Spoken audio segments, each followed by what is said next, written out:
Hi, thanks for joining us for another episode of Patrons and Partnerships. Our guest today is Coral Smith, one of the coordinators for Gainesville Girls Rock Camp, a nonprofit that uses music and performance to uplift marginalized voices, encourage self-esteem, community, and self-expression in girls and gender-expansive youth. Unfortunately, this interview was recorded in November, so some of the events have already passed. To find out what GGRC is up to, visit their Facebook, Instagram, or email them at gainesvillegirlsrockcamp@gmail.com.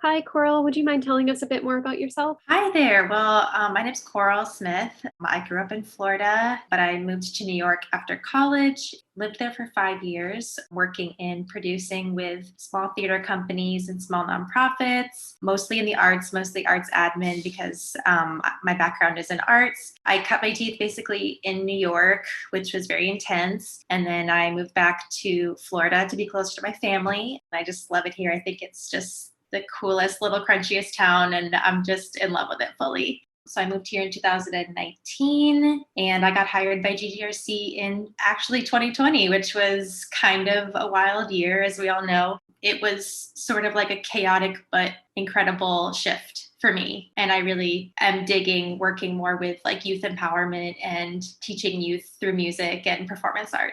It's been such an incredible journey. Like New York City? Yeah, New York City. Okay.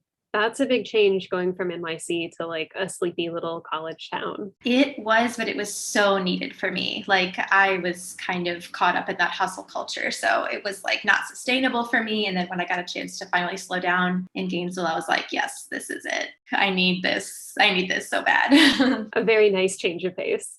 Could you tell us more about Gainesville Girls Rock? What it is, the history, its goals? Yeah, so Gainesville Girls Rock Camp was founded in 2013 or 14 by 3 women and non-binary folks in the area who are all musicians locally, have really great connections to the music industry. And as individuals in the industry, noticed that there weren't a lot of spaces for young girls and gender expansive youth to kind of be expressive and like have that creative outlet. They founded the Gainesville chapter of Girls Rock Camp.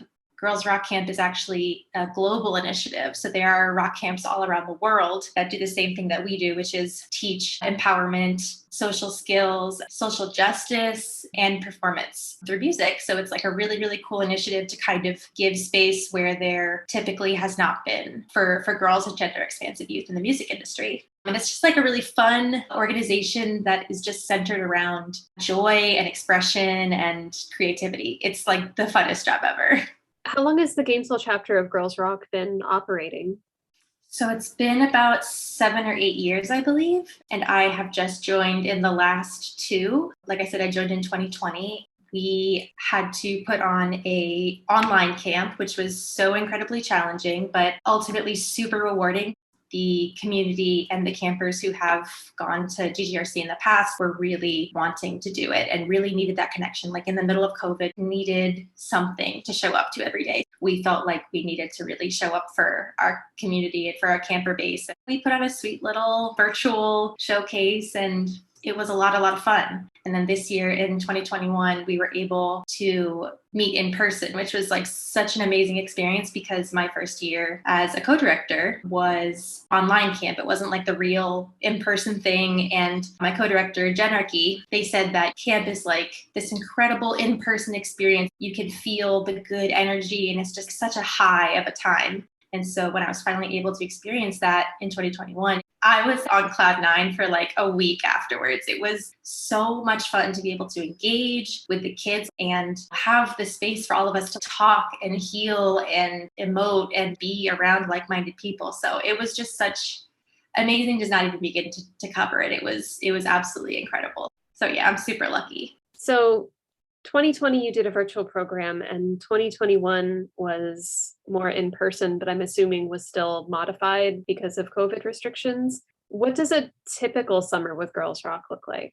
So typically in years past, the organization rents out a space like a school or a church, and there's like an assembly room. There's smaller rooms where band practice happens and where instrument instruction happens, and then in the assembly rooms, like we do workshops and lunchtime concerts and the group circles. So we have these spaces where we're in tight places and it's not exactly the most COVID friendly. So this year we masked up for the whole day, which was awesome. The kids were such troopers. They had no problem at all wearing the mask all day, even performing and singing through the mask. So those are the precautions we took. Usually I feel like in the past times, camp was really like up close, and like before COVID, we were able to be more, hands-on with things, but like we had to be really careful. We had sanitizers. So it was just little extra steps. It didn't change a whole lot, except there was always that constant, you're thinking about how can we make this safer, basically. And we were actually really lucky. Nothing happened at camp. No COVID happened, like no anything like that. During the camp, it was just the most secure. I'm just like really proud of our organization for how we handled it. It's a little early to really ask this question, but are you planning any restrictions for 2022, or are you hoping to be able to go back to more normal operations? Well, I think now going forward, things are starting to open up a little bit more. Concerts are happening again, which is cool. So I think it's more of like a mindfulness depending on where the virus looks like this time next year. I think really depends on how we handle, but I think that kind of security, I think, will always be with us to always make sure that we're providing a healthy and safe environment for folks. And I don't know, here's hoping maybe it'll become normalized to wear a mask if you're feeling sick. Exactly. I was just thinking that. I was like, Yeah. It's just a small thing that you could do, Yeah. What events does Girls Rock usually attend or hold during off season? So right now we're working on holding 2 events the next 2 months. We want to hold an all ages karaoke night. So usually when karaoke goes down in downtown, it's very much late night, drinks and things like that. And we kind of want to open up that space for like all ages folks, like folks who don't drink, and kind of make it like a safe, fun place to hang. Because during camp time, one day we had karaoke and all the campers were really jazzed to do it. And we did not have enough time to get to everybody. And so it was a crushing thing where we were like, no, I'm sorry, we can't continue karaoke. Didn't think it would be this popular. I know. I thought that they would all be terrified to get up and sing, but turns out karaoke is the great unifier, and I've always thought about it.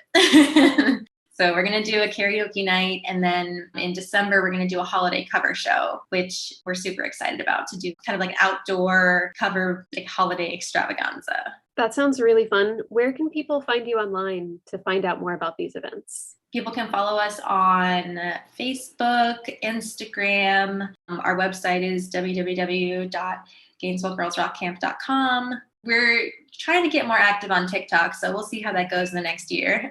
Yeah, that's where like all the teens are hanging out now. It's like that's where all the youth are.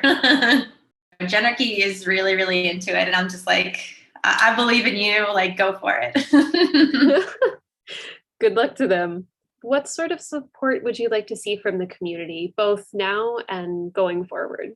Well, the community has always been such a huge support for us. Ever since the founding of the organization, the community has shown out to give their support. Local musicians, teachers, parents. We've had such incredible support from our community. So I think some of the conversations we're having now with our board and with our directors is talking about how can we service the community? How can we service you all and say thank you and make it more of a relationship? Because, we want to be putting on events that are like, celebrating our diverse musical talent. We want to be putting on events that are inclusive. The community has shown up for us since day one. So we are now brainstorming and thinking of ways that we can strengthen the relationship and what we can do to give back to the community. You were going to provide us a clip to play during the episode. Could you talk a little bit about that clip? So the clip is the live performance of the showcase, which is the culmination of the week of camp. The campers get 5 days to rehearse, learn, create with their band. They come up with band names, they come up with costumes, they like do the whole 9 yards, and it's super awesome to see where their brains go. So the showcase is us celebrating their achievement at the end of the week with a live audience. And it's just such a good vibes time. They have their coaches there, like all of their peers and friends and family are cheering them on. It's just the most incredible conclusion to an already amazing So this song is a collaboration of lyrics from the campers. We took about one lyric line from each camper and we made it into one camp song. So these are their amazing lyrics and we are their backing band.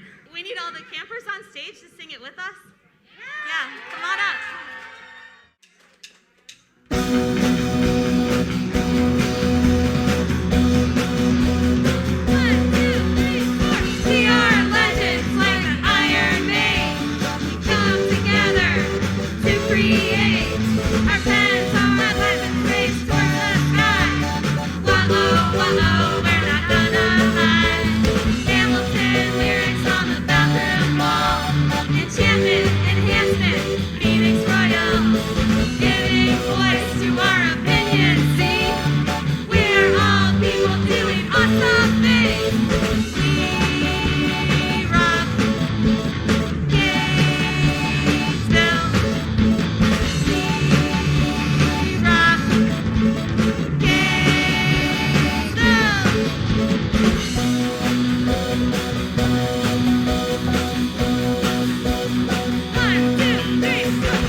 You give them a space where they can actually display the skills that they've worked on over the course of the camp. Exactly. I think it's one thing to culminate a week and be like, okay, you did the thing.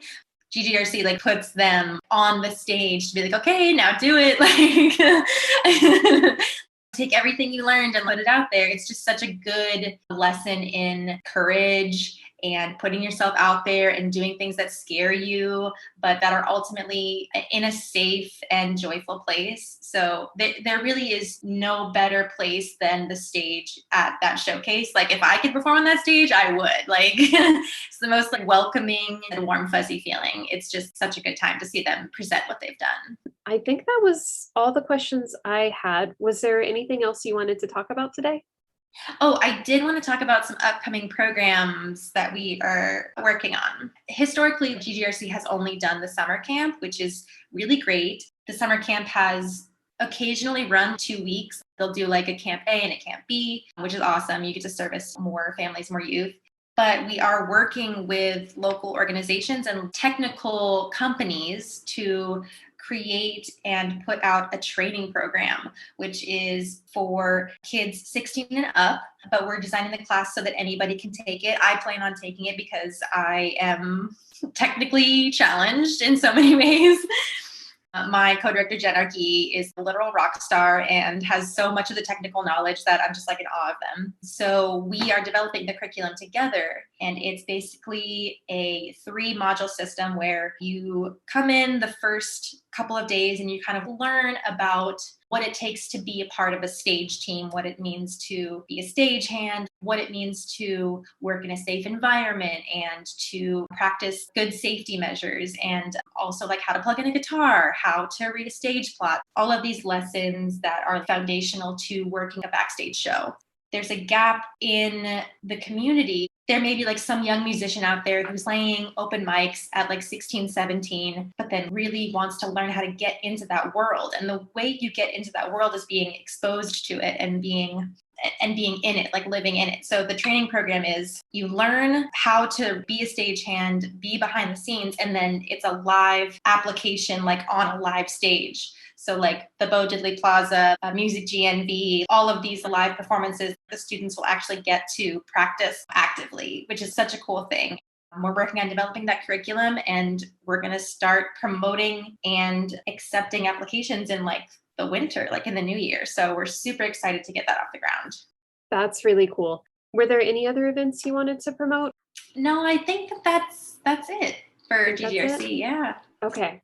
Coral, thank you so much for talking with us today. The work that GGRC does sounds awesome. Yes, thank you for asking about it. And if you really are vibing with it a lot, you can volunteer with us. We have so many volunteer opportunities. So if it's something that you're really interested in, I'm a church, a GGRC kind of person. So I'm like, come on and see what we're about. Where can people find information about volunteering? Is there anywhere on your website? Usually we put a call out for volunteering around major events like the camp, or if we're doing something like the training program, we'll probably make a call out for folks to help volunteers. Anybody can email us at any time to get involved. I'm always checking the email, Gainesville Girls Rock Camp @gmail.com. Okay. Any way you can reach us, DM us through Instagram or Facebook, like literally, we're here for it. Okay. I think that's all I had for you today. It was great to meet you. It was great to interview you. Thank you for agreeing to this today. You're so welcome, Eleanor. I'll talk to you really soon. See you. Have a good day. You too. Bye.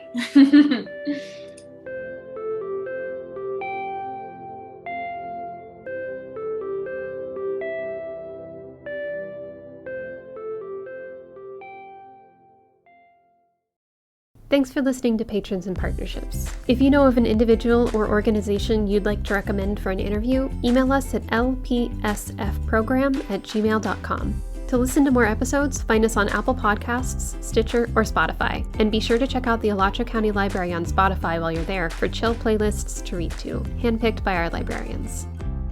Storytime on the Green is back for the new year starting January 11th. Visit our site at aclib.us/storytimeonthegreen for a list of times and locations for all branches. Partnership staff hold story times at Smoky Bear Park off of 15th every Thursday at 10:30 a.m., weather permitting, and we have a representative from the Dolly Parton Imagination Library to help you sign up. The Dolly Parton Imagination Library provides preschool children with a free book every month until age 5. If you have a child under age 5 in your household, it's a great opportunity to encourage their love of reading. Have you heard the news? Your library card now grants you access to Hoopla, a music and video streaming service with thousands of albums, comics, and movies you can enjoy on any device with the Hoopla app. There's no need to place a hold. All of the content is available on demand at any time. To check it out, go to aclib.us/Hoopla. Looking for a way to encourage your child's love of science and technology? Then place a hold on one of ACLD's STEM kits, courtesy of the Rotary Club of Gainesville. Each kit includes hands-on educational exploration of a STEM topic, with an interactive toy, book, and DVD on topics ranging from electricity to physics. Check out the full listing of kits at aclib.us/STEM kits.